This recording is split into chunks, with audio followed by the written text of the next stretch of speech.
more than money. Welcome back to Data for Development.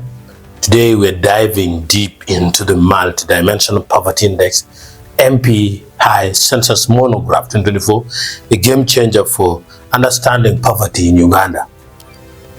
Unlike traditional measures that look only at income, the MP High captures the real experiences of deprivation, health, education, and living standards. And the results are a wake-up call. We are going to give you the full rankings from the poorest sub-region to the least poor and explain what this means for policy and everyday Ugandans.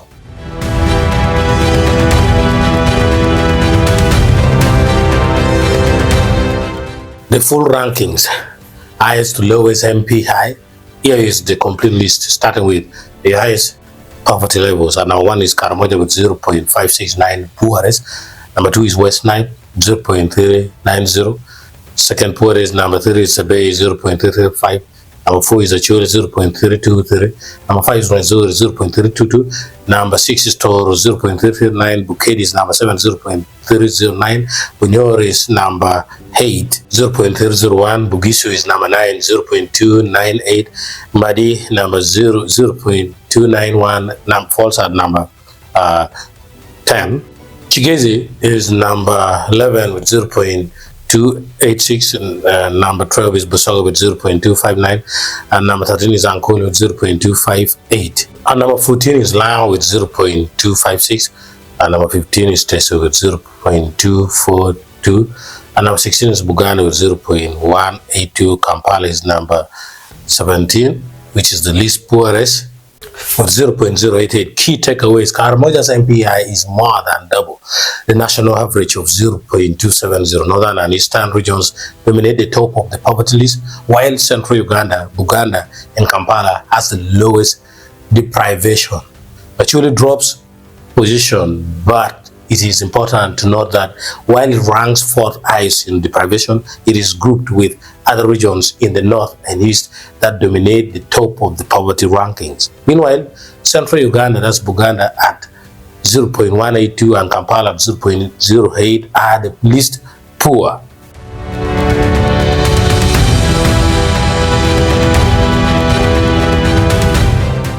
Going beyond the numbers, who is most affected?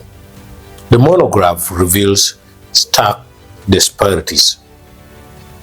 Education matters. Households headed by someone with no formal education have an MP high of 43.5%. For those with education above secondary, it's only 8.2%. Gender gap: female-headed households face higher multidimensional poverty, that's 0.289, than male-headed ones, 0.262. District spotlight: Kabong district recorded the highest MPI at 63.9%, while Kampala remained lowest at 8.8%.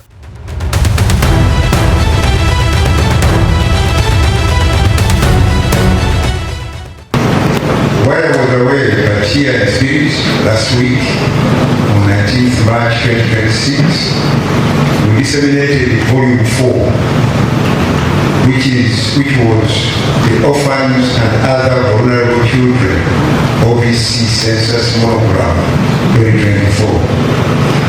Earlier, we already disseminated the Uganda Malaria Indicator Survey Report 2024-2025, and you are aware many more reports are coming as per the already established published release calendar.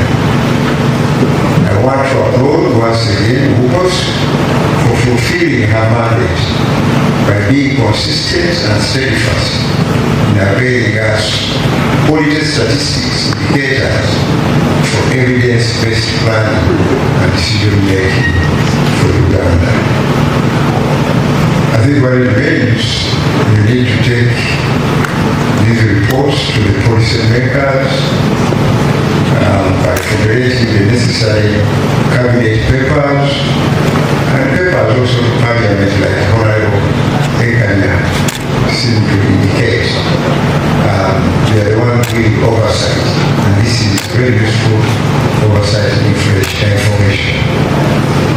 Over the years, government of Uganda has invested heavily in a program geared towards ending household poverty, with the intention of moving every Ugandan into the money economy.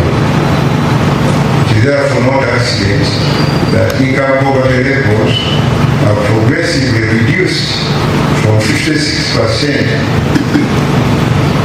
in 1992-93 to 16.1% in 2023-2024. It is therefore not a surprise that according to the current figures from the Census 2024 report, the prevalence of household subsistence economy stands at 33.1% compared to 66.9% households in the money economy. And so it was on the basis of this that we came up with the PDM. Those of you who say that we don't use statistics. PDM came as a result of this 33%. And that's why our theme is all of the budget is fully monetizing the economy. It was because of this indicators. So what are leaders saying? The report was launched by Honorable Hamos Lugolobi, Minister of State for Planning, alongside Dr. Chris N. Mukuzi, UBOS Executive Director. Minister Lugolobi stressed that quality statistics are central to planning. Without reliable data, we cannot assess progress or evaluate national programs like the National Development Plan. He called on all stakeholders, government, private sector, academia, to use these findings for targeted interventions, especially under the regional development agenda. Focusing on income alone is not enough, he said.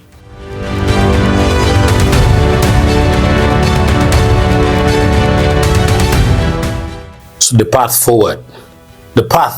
forward, government remains committed to investing in infrastructure, industrial roads, parks, roads, electricity, and rail to drive job creation and inclusive growth.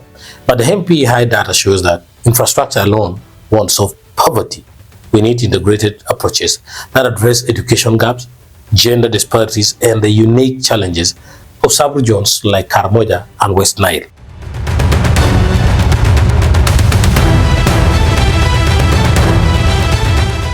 So as a wind-up, use the data. The Uganda MPI Census Monograph 2024 Volume 5 is now available. It's a tool for evidence-based planning, resource allocation, and improving livelihoods across the country. Whether you are policymaker, researcher, or citizen, this data empowers us to act where it matters most. Thanks for watching. Don't forget to like, subscribe, and hit the bell for more updates.